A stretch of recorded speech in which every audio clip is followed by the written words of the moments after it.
Welcome to my YouTube channel.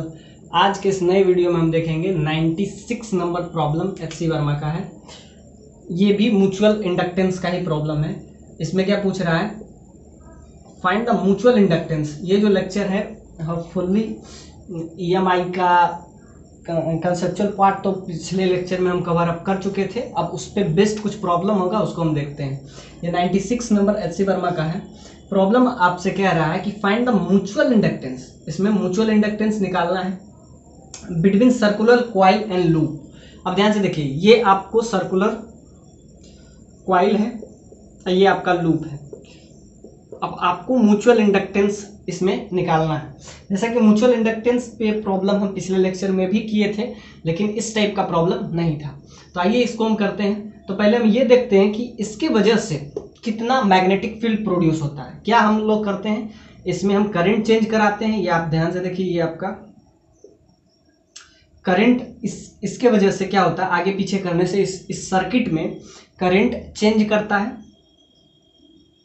Current changes, current changes के वजह से इससे एसोसिएटेड मैग्नेटिक फील्ड होता है।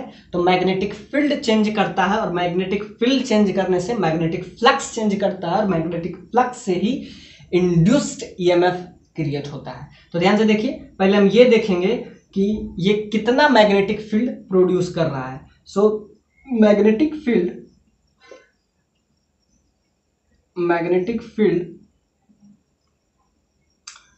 Due to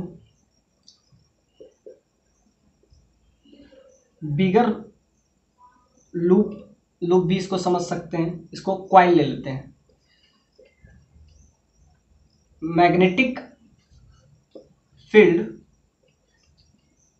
due to bigger coil on over a smaller loop. अब कितना मैग्नेटिक फील्ड होगा इसके वजह से इस पे, तो इसके वजह से कितना प्रोड्यूस होगा मैग्नेटिक फील्ड। एक सर्कल है और इससे x डिस्टेंस पे कितना मैग्नेटिक फील्ड प्रोड्यूस होगा। अब ध्यान से देखिए, इसमें हम करंट चेंज करते हैं, करंट से मैग्नेटिक फील्ड एसोसिएटेड होता है, तो वो चेंज होता है, तो उसके वजह से मैग्नेटिक फ्लक्स चेंज होता है। तो ध्यान से देखिए, इसमें हम क्या करेंगे, मैग्नेटिक फील्ड किस पे, इस लूप पे। ये स्मॉलर लूप जिसका रेडियस हम ले लिए हैं a' और जो बिगर लूप है उसका रेडियस हम ले लिए हैं a और इसका a' ले लेते, और वहां से x डिस्टेंस पे कितना मैग्नेटिक फील्ड प्रोड्यूस होगा। तो मैग्नेटिक फील्ड जैसा कि आपको पता है, लूप के केस में हम निकाले थे, तो क्या आया था, mu naught by 4 pi I into a dl divided by x square plus a square का पावर 3/2। अब ध्यान से देखिए, dl इसका क्या हो जाएगा, टोटल 2 पाई r। तो यहाँ से dl का वैल्यू आप ऐसे इंटीग्रेट कर सकते हैं। तो dl का वैल्यू टोटल लेंथ क्या हो जाएगा, टोटल लेंथ हो जाएगा 2 पाई r। तो इसको थोड़ा सा और एक्सटेंड करते हैं, तो मैग्नेटिक फील्ड का वैल्यू आपका आ जाएगा due to this bigger coil on over a smaller loop. तो मैग्नेटिक फील्ड का वैल्यू यहाँ से आपका आ जाएगा simply mu naught by 4 pi. अब ध्यान से देखिए, dl क्या हो गया, dl मतलब टोटल लेंथ। इसको इंटीग्रेट कर लेंगे, तो इसको इंटीग्रेट कर लेंगे तो ये रिजल्ट ही डायरेक्ट आप याद रखेंगे, I इंटू a और dl आपका हो जाएगा 2 पाई a divided by x square plus a square का पावर 3/2। अब ध्यान से देखिए, 2 पाई से 2 पाई कैंसिल, ये बच जाएगा 2 और यहाँ पे आपका मैग्नेटिक फील्ड का वैल्यू। अब ये मैग्नेटिक फील्ड आप हमेशा याद रखेंगे, जब हम मैग्नेटिक फील्ड पढ़ा रहे थे मैग्नेटिज्म, तो उसमें हम ये बताए थे magnetic field at x distance. इसके वजह से करंट इसमें चेंज कर रहे हैं, तो जिसके वजह से इसमें मैग्नेटिक फील्ड x डिस्टेंस पे। ध्यान से देखिए, क्या निकाल रहे हैं हम, magnetic field at this point, इस कॉइल से x डिस्टेंस पे मैग्नेटिक फील्ड। तो ध्यान से देखिए, ये आपको इस पॉइंट से, यानी यहां से x डिस्टेंस पे हम क्या निकालने जा रहे हैं, इस पॉइंट पे यहाँ से x डिस्टेंस पे कि यहाँ पे मैग्नेटिक फील्ड क्या होगा। तो मैग्नेटिक फील्ड का वैल्यू आपका सिंपली आ जाएगा, वैसे ये याद रखे तो ज्यादा बेटर है, μ0/2 हो गया और वहां पे हो जाएगा I 2πa² divided by x square plus a square का पावर 3/2। तो ये आपका आ गया मैग्नेटिक फील्ड। और हमको क्या चाहिए, हमको चाहिए म्यूचुअल इंडक्टेंस। तो म्यूचुअल इंडक्टेंस के लिए हमको क्या निकालना पड़ता है हर बार, phi is equal to mi। तो फाई क्या होता है, और फाई का वैल्यू एक और होता है b.a। अब ध्यान से देखिए b.a, तो ध्यान से देखिए मैग्नेटिक फील्ड तो हम निकाल लिए कि इस बड़े से लूप के वजह से इस छोटे वाले लूप पे मैग्नेटिक फील्ड कितना होगा, तो मैग्नेटिक फील्ड का वैल्यू आपका ये आ गया। अब ध्यान से देखते हैं एरिया किसका लेंगे, याद रखिएगा एरिया हम लेंगे स्मॉलर लूप का। हम पिछले लेक्चर में बताए थे स्मॉलर लूप का एरिया लेंगे, क्योंकि इसके वजह से इसमें फ्लक्स चेंज कर रहा है। बस ये मैग्नेटिक फील्ड जो बड़ा वाला है लूप, वो मैग्नेटिक फील्ड प्रोड्यूस करता है, और मैग्नेटिक फील्ड चेंज किस वजह से करता है, तो इसके वजह से इसमें हम डिवाइस लगाते हैं जो करंट को चेंज करता है। तो करंट जब चेंज होता है तो जिसके वजह से मैग्नेटिक फील्ड चेंज होता है, और मैग्नेटिक फील्ड चेंज होने के वजह से इस पे यानी कि इस छोटे वाले लूप पे मैग्नेटिक फील्ड चेंज करेगा, क्योंकि ये जो है x पे डिपेंड करता है। ध्यान से देखिए मैग्नेटिक फील्ड जो है यहाँ पे I पे डिपेंड कर रहा है, करंट पे तो डिपेंड कर ही रहा है। तो हम क्या करते हैं, इस सर्किट में करंट चेंज करते हैं, तो करंट चेंज की वजह से इसमें मैग्नेटिक फील्ड प्रोड्यूस होता है और मैग्नेटिक फील्ड चेंज करता है। तो मैग्नेटिक फील्ड ये स्मॉलर वाले लूप पे हमेशा चेंज करेगा, क्योंकि यहाँ पे क्या कर रहे हैं हम, करंट को बढ़ा रहे हैं घटा रहे हैं। तो क्या करते हैं हम, सिंपली पहले करते हैं करंट चेंज करते हैं, इसमें बढ़ाते हैं घटाते हैं, जिसके वजह से क्या होता है, बी फील्ड यानी मैग्नेटिक फील्ड चेंज करता है, मैग्नेटिक फील्ड बढ़ता है घटता है, और इसके वजह से इस छोटे वाले लूप में क्या होता है, फ्लक्स, क्योंकि मैग्नेटिक फील्ड अगर चेंज करता है तो मैग्नेटिक बी फ्लक्स चेंज करता है, और जब फ्लक्स किसी का भी चेंज करता है तब इंड्यूस्ड ईएमएफ क्रिएट होता है, इंड्यूस्ड ईएमएफ क्रिएट होता है। तो ध्यान से देखिए करंट इसमें चेंज किए तो मैग्नेटिक फील्ड चेंज हुआ, और मैग्नेटिक फील्ड चेंज हुआ तो जिसके वजह से इसमें फ्लक्स चेंज करेगा। तो ध्यान से देखिए अब क्या होगा, मैग्नेटिक फील्ड का वैल्यू आ गया, तो B.A।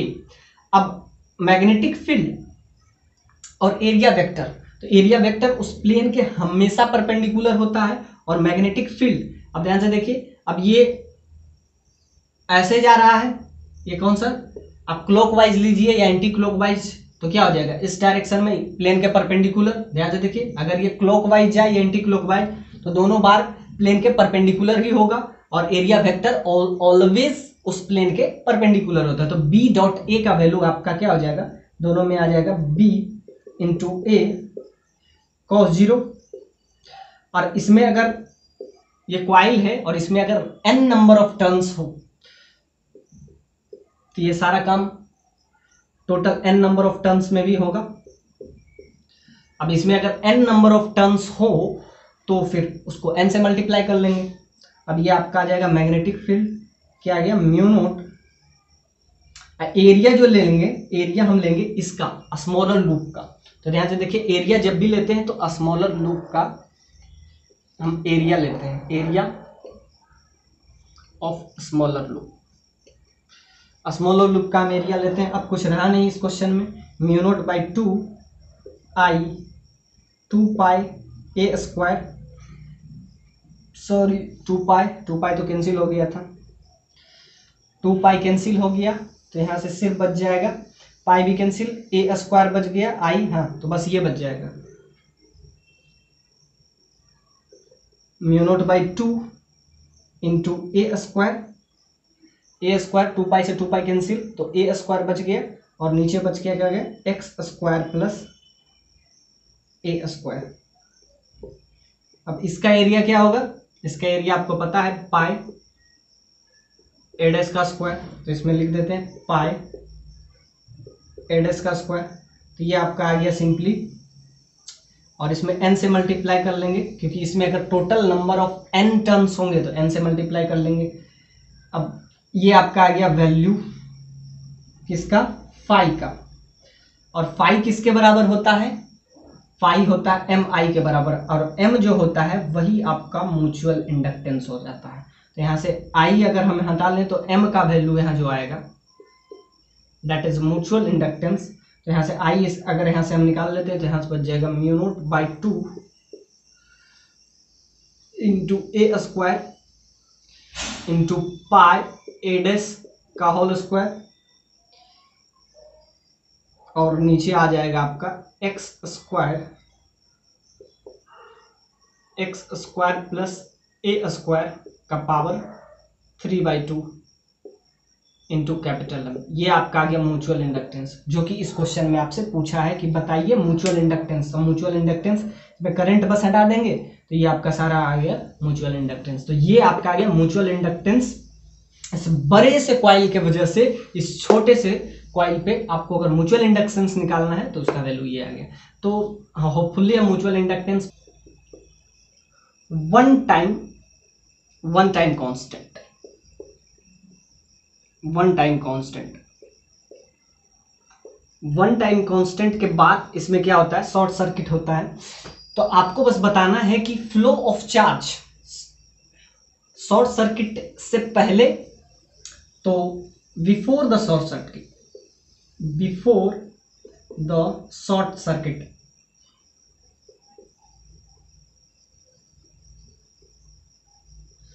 अब शॉर्ट सर्किट से पहले जो वन टाइम कांस्टेंट का जो चार्ज था उसको हम ले लेते हैं डेल्टा Q1, और शॉर्ट सर्किट के बाद जो चार्ज होगा उसको हम ले लेते हैं डेल्टा Q2।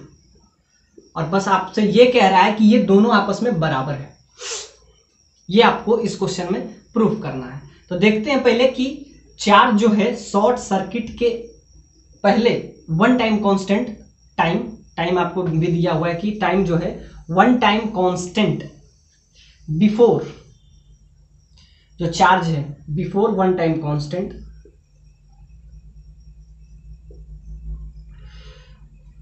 और आफ्टर द शॉर्ट सर्किट। अब ध्यान से लेकर पहले हम बिफोर लेते हैं, यानी amount of charge. Short circuit होता है तो आप उसके पहले चार्ज निकालिए और उसके बाद चार्ज निकालिए, क्योंकि चार्ज दोनों बराबर होना चाहिए। बस यही इस क्वेश्चन में आपको प्रूफ करना है कि इसमें क्या होता है कि एक टाइम कांस्टेंट के बाद इसमें शॉर्ट सर्किट होता है, और शॉर्ट सर्किट के बाद जो चार्ज है और उसके पहले जो चार्ज है दोनों आपस में बराबर होगा। क्योंकि आप ये तो जानते ही हैं कि चार्ज को हम ना क्रिएट कर सकते हैं ना डिस्ट्रॉय कर सकते हैं। तो वही वह है कि आपको बस प्रूफ करना है कि एक टाइम कांस्टेंट के बाद इसमें शॉर्ट सर्किट होता है, और शॉर्ट सर्किट के जो पहले चार्ज है और उसके जो बाद चार्ज होगा दोनों आपस में बराबर होगा। ये इस क्वेश्चन में आपसे पूछा गया है। तो पहले हम निकाल लेते हैं कि पहले कितना चार्ज था, जिसको हम, ये आपका है बिफोर द शॉर्ट सर्किट, और ये आपका है after the short circuit, after the short circuit. अब ये बिफोर है और ये आफ्टर है। अब देखते हैं अमाउंट ऑफ चार्ज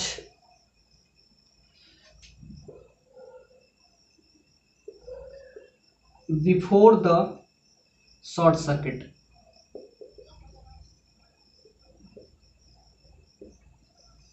या आप ऐसे समझ सकते हैं वन टाइम कांस्टेंट में कितना चार्ज होगा। तो ध्यान से देखिए डेल्टा क्यू क्या होता है आपको पता है, dQ/dt, ये आपको बराबर होता है करंट के, और आपको चार्ज निकालना है तो चार्ज क्या हो जाएगा, dQ = I × dt। आपको टाइम कांस्टेंट, आपको dQ चाहिए तो यहाँ पे dQ निकल गया, तो ये आपका हो जाएगा Q, और ये I × dt, और टाइम क्या है t, और आपको टाइम दे दिया है कि वन टाइम कांस्टेंट, इसको टॉ ले लेते हैं तो वन टाइम कांस्टेंट में हो जाएगा I नोट चार्ज, और एक टाइम कांस्टेंट को टॉ ले लेते हैं। तो इतना चार्ज है कब, for one time constant, for one time constant. अब देखते हैं इसका सेकेंड पार्ट, जिसमें आप कहता है कि इसमें शॉर्ट सर्किट होगा, यानी after the short circuit. After the short circuit. अब उसके बाद इसमें क्या चार्ज होगा तो वो हम देखेंगे। तो इसको अगर आप Q1 ले लेते हैं तो इसको हम ले लेते हैं डेल्टा Q2। अब ध्यान से देखिए, डीके ऑफ करंट हम पहले बताए थे, तो वही देखते हैं। इसमें लगाएंगे DK of current, DK of current, DK of current का इक्वेशन आया था I नोट e की पावर माइनस टी बाई टॉ।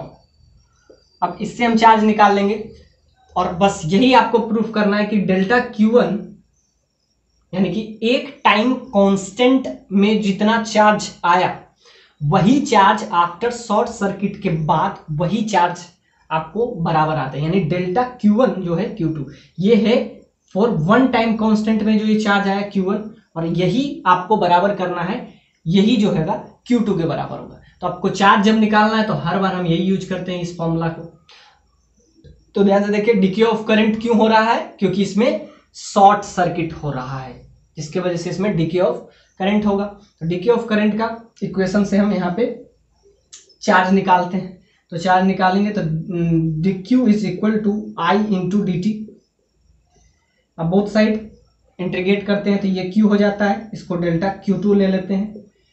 और I क्या है, डीके ऑफ करंट इस पे फॉलो करेगा, तो ये आपका हो जाएगा I नोट e का पावर माइनस टी बाई टॉ। अब इसको इंटीग्रेट करेंगे तो टाइम क्या होगा, टाइम हो जाएगा 0 से आफ्टर अ लॉन्ग टाइम, तो 0 से इंफिनिटी। क्यों, क्योंकि short circuit DK of current जब हो रहा है तो शॉर्ट सर्किट होगा, उसके बाद क्या हो जाएगा, करंट रुक जाएगा। तो यहाँ वो भी बहुत लॉन्ग टाइम, इन्फिनिटी का जस्ट मीन है कि लॉन्ग टाइम, इन्फिनिटी का ये मतलब नहीं समझिए कि बहुत बड़ा, long time, after a long time. तो इसको हम क्या करेंगे, सिंपली इंटीग्रेट कर लेंगे। अब इंटीग्रेट इसको हम कैसे करते हैं, ये ध्यान से देखते हैं। I नोट e का पावर माइनस टी बाई टॉ, इसको इंटीग्रेशन किसके साथ करना है, dt के साथ, 0 से इंफिनिटी। अब ध्यान से देखिए, I नोट तो कांस्टेंट है, ये बाहर आ जाएगा। अब एक्सपोनेंशियल का इंटीग्रेशन आपको पता है, T by toe divided by क्या हो जाएगा, टी में जो मल्टीप्लाई है वो डिवाइडेड में आ जाएगा, माइनस 1 बाई टॉ। अब ये क्या हो जाएगा, 0 और लास्ट में इंफिनिटी। और ये किसके बराबर हो जाएगा, ये आपका हो जाएगा डेल्टा Q, डेल्टा Q2। अब डेल्टा Q2 हो गया, इसका वैल्यू आपका आ जाएगा सिंपली, ये टॉ ऊपर जाएगा तो I नोट इंटू टॉ हो जाएगा। और निगेटिव साइन को अगर आपको कंज्यूम करना है तो इस निगेटिव साइन के लिए हम क्या करेंगे, अपर लिमिट को लोअर, लोअर लिमिट को अपर रख देंगे। तो यहाँ पे आपका आ जाएगा e की पावर माइनस टी बाई टॉ में अपर लिमिट रख देंगे 0, लोअर लिमिट इंफिनिटी। तो जब हम अपर रखेंगे तो यहाँ पे I नोट इंटू टॉ, तो जब हम t बराबर 0 पुट करेंगे, तो जब 0 पुट करेंगे तो क्या हो जाएगा, सिर्फ 1 आ जाएगा। और जब हम इन्फिनिटी पुट करेंगे तो इस पे क्या हो जाएगा, जब t इन्फिनिटी आएगा तो e बहुत बड़ा होगा, तो 1 बाई ई क्या हो जाएगा, 0 हो जाएगा। तो ध्यान से यहाँ से वैल्यू क्या आ गया, I नोट इंटू टॉ। तो ये आपका आ गया डेल्टा Q। मतलब शॉर्ट सर्किट के बाद इसमें जो चार्ज आया जो कि डेल्टा Q2 है, वो उतना ही है जितना अमाउंट ऑफ चार्ज जो है वन टाइम कांस्टेंट, ये वन टाइम कांस्टेंट में जितना चार्ज है उसके बराबर ही आया। यही आपको इस क्वेश्चन में प्रूव करना था। एक सिंपली LR सर्किट है, इसमें L का वैल्यू आपको दे दिया हुआ है 2 हेनरी और टाइम दिया हुआ है कि 20 मिली सेकेंड के बाद इसका जो करंट है वो अपने मैक्सिमम करंट का, इसमें जो करंट फ्लो हो रहा है वो अपने मैक्सिमम करंट का 0.8 हो जाता है। मतलब जो मैक्सिमम करंट है उसका 0.8 होना मतलब 80% करंट।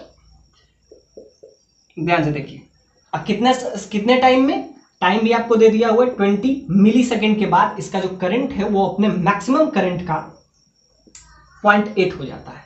तो आपको बताना है कि ये जो रेजिस्टेंस है इसका वैल्यू क्या है। आपसे पूछा है सर्किट का जो रेजिस्टेंस है, find the resistance of circuit. आपसे इस क्वेश्चन में यही पूछा है, find the resistance of circuit. इस सर्किट का रेजिस्टेंस बताइए।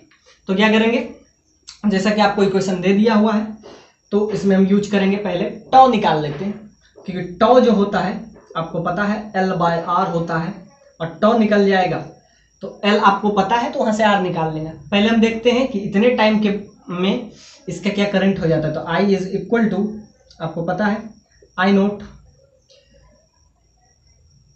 1 इंटू ई का पावर माइनस T/τ। अब यहां से करंट जो है अपने मैक्सिमम करंट का 0.8 हो जाता है, तो यहां से हम टॉ का वैल्यू निकाल लेंगे। टाइम भी पता है तो एक ही अननोन बचेगा, तो इसको लिखेंगे 0.8 I0, इसको भी I0 लिख लेंगे। तो 1 माइनस ई का पावर माइनस T/τ, यहां से I0 से I0 कैंसिल, ये 0.8 आ जाएगा। तो 1 माइनस ई का पावर माइनस T/τ। अब यहां से क्या हो जाएगा, इसको इधर राइट साइड ले लेंगे तो ये आपका आ जाएगा ई का power minus T/τ just equal to 0.2। अब दोनों साइड टेक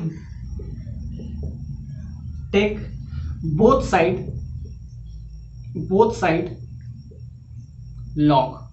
अब दोनों साइड हम लॉग ले लेंगे विथ बेस ई, तो इधर बच जाएगा सिर्फ लॉग ई का पावर माइनस T/τ, ये आपका हो जाएगा log e to the base 0.2।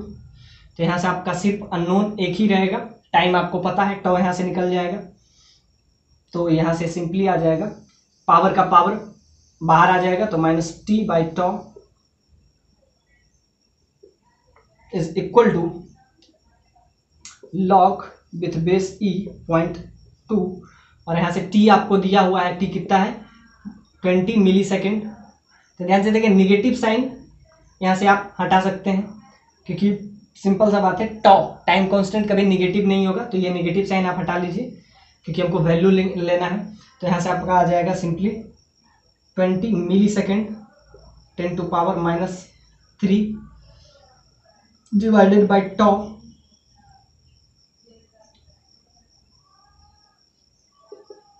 Is equal to log with base 0.2। तो यहाँ से आपका आ जाएगा टॉ का वैल्यू आपका आ जाएगा simply 20 into 10 to power minus 3 divided by log with base 0.2। ये आपका टॉ का वैल्यू आ गया, और टॉ किसके बराबर होता है L/R के।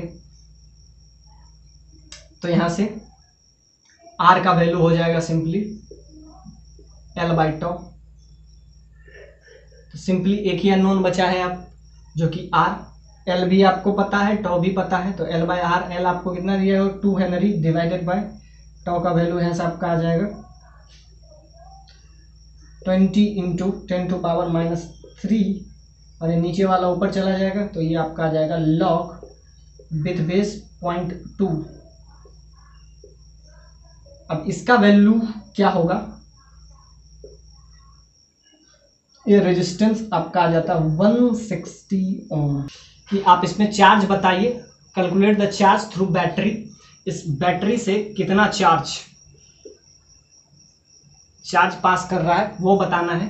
तो जैसा कि चार्ज के लिए हम हमेशा यूज करते हैं di/dt is equal to I, so dq/dt is equal to I, so dq is equal to I into dt।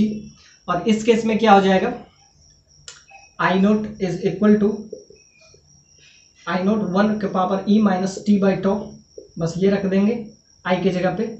So dq is equal to I0 1 के power e minus T/τ dt। अब इसको integrate करना है और आपको बताना है हर चीज 0 से t के बीच में। 0 से t के बीच में आपको क्या बताना है, चार्ज बताना है, वर्कडन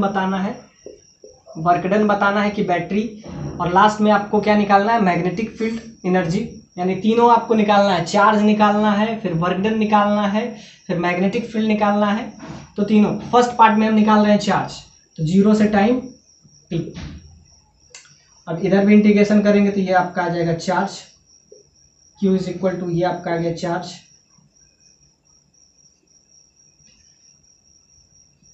आई नोट। अब इसका इंटीग्रेशन करेंगे, आई नोट तो कांस्टेंट है, ये बाहर हो जाएगा, यहाँ पे 0 से t।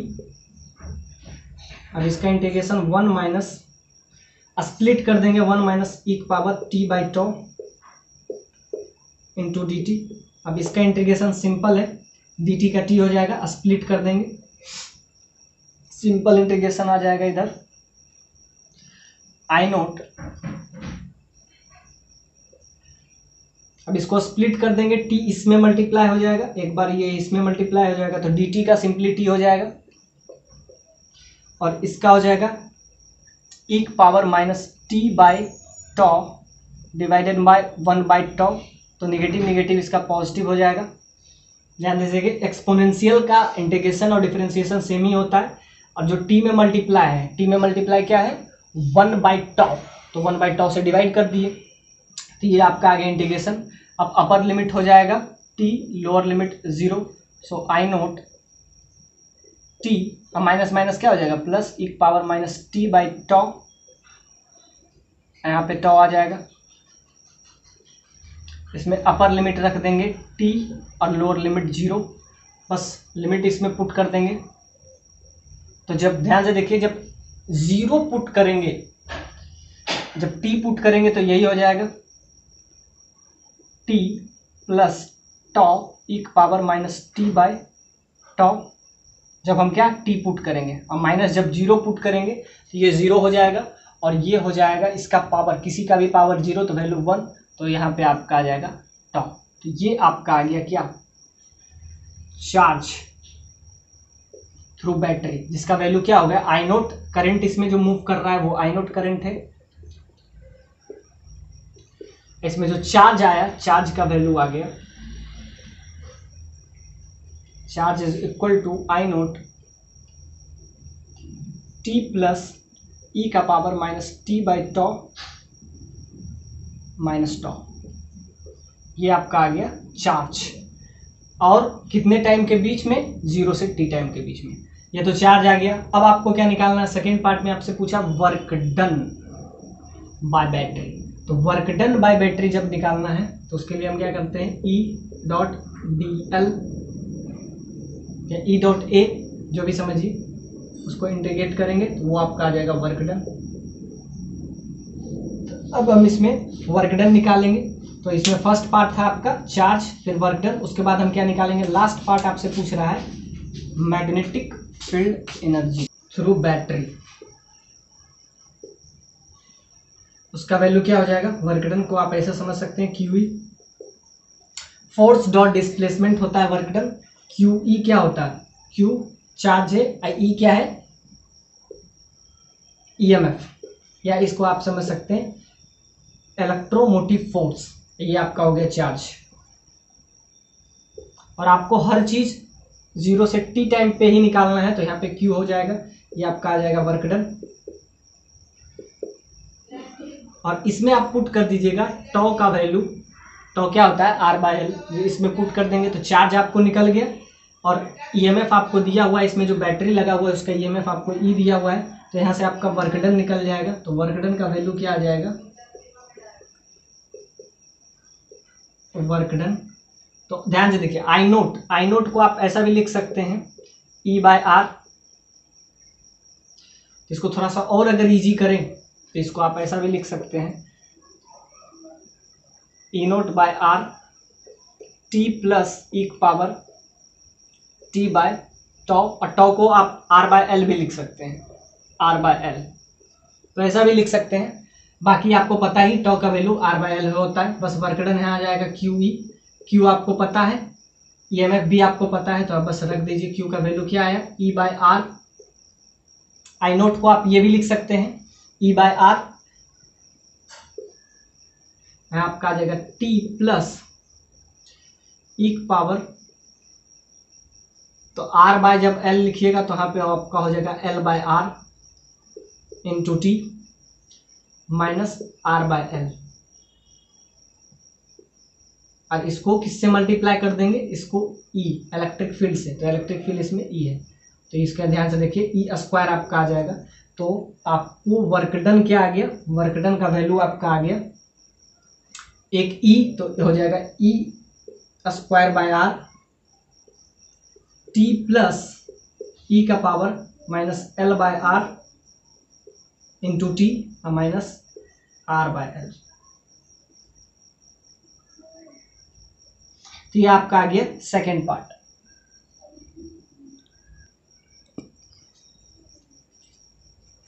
तो ये आपका आ गया, टॉ का वैल्यू होता है L by R.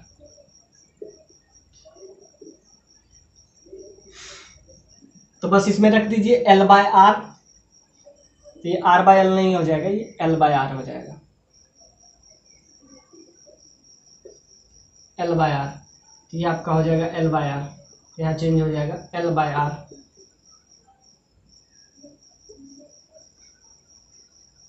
L by R, और यहाँ पे आपका हो जाएगा आर बाय एल।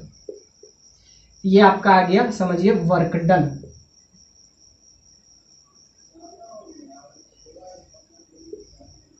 टॉ का वैल्यू एल बाय आर होता है। अब ध्यान से देखिए लास्ट पार्ट है वो आपसे हीट पूछा है, तो हीट के लिए हम क्या हमेशा यूज करते हैं, आई स्क्वायर आर टी,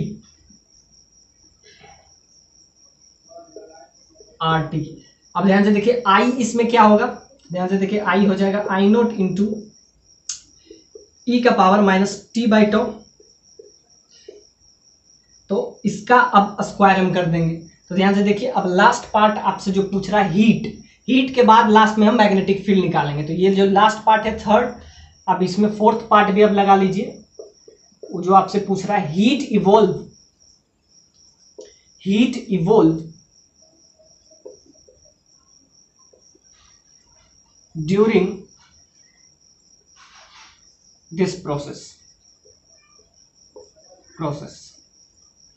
इसमें हीट निकालना है तो पहले हीट निकाल लेते हैं, या पहले आप मैग्नेटिक फील्ड, और मैग्नेटिक फील्ड जब निकालना हो तो आपको पता है L I, magnetic field energy L I square, L आपको पता है आई, फिर करंट के जगह पे हम क्या लिखेंगे, यही लिखेंगे। तो दोनों बार इंटीग्रेशन हम यूज करेंगे। तो ये जो क्वेश्चन है पूरा का पूरा इंटीग्रेशन है, फिर इसमें इंटीग्रेशन करेंगे तो ये आपका आ जाएगा मैग्नेटिक फील्ड एनर्जी। आप इसको समझ सकते हैं मैग्नेटिक फील्ड एनर्जी। तो ये आपका आ गया मैग्नेटिक फील्ड एनर्जी, ये भी हम लिखते हैं। तो सारा पार्ट एक एक करके कवर करते हैं। पहले हम चार्ज निकालें, फिर हम इसमें वर्क डन निकालें, और लास्ट पार्ट में आई स्क्वायर आर टी, ध्यान से रखिए H I square R T D T, 0 से t टाइम तक। अब इसमें इंटीग्रेशन हमको यूज करना है, तो ध्यान से देखिए आई आपको आ गया था, तो आई को हम लिखेंगे आई नोट 1 के पावर ई के power minus t by toe, time के साथ इसमें हमको सिंपली इंटीग्रेट करना है dt। ये आपका आ जाएगा heat evolve during this process 0 से t।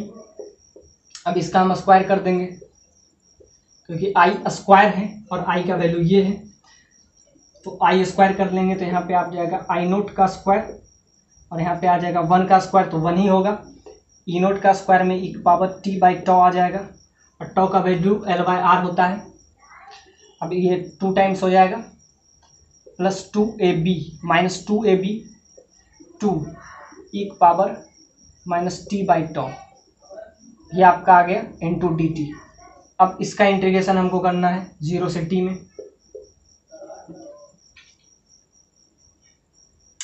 अब जब इसका इंटीग्रेशन करना है तो इसका वैल्यू क्या आएगा, बस ये जो क्वेश्चन है पूरा का पूरा समझिए कि थ्योरी पार्ट ही इसमें है, इसमें कुछ भी, ये बहुत कंसेप्चुअल पॉइंट है, ये थोड़ा सा लेंदी है पर बहुत कंसेप्चुअल है। बस अब इसका इंटीग्रेशन करना है, बाय पार्ट्स लगा दीजिए, इसमें इंटीग्रेशन हो जाएगा। तो इंटीग्रेशन हो जाएगा तो आपको हीट इवॉल्व हो जाएगा। और उसके बाद लास्ट पार्ट में आपसे क्या पूछा है, मैग्नेटिक फील्ड एनर्जी एल आपको पता है, फिर करंट यहाँ पे फिर चेंज करेगा, स्क्वायर करेंगे। तो ध्यान से कि यहाँ से जो आएगा करंट वो हम जस्ट यहाँ पुट कर देंगे। तो एक बार बस इंटीग्रेशन हमको यहाँ करना है। इसका इंटीग्रेशन बहुत आसान है, आई नोट ये तो कांस्टेंट है तो बाहर आ गया। अब dt का क्या हो जाएगा, सिंप्लिटी हो जाएगा। और इसका इंटीग्रेशन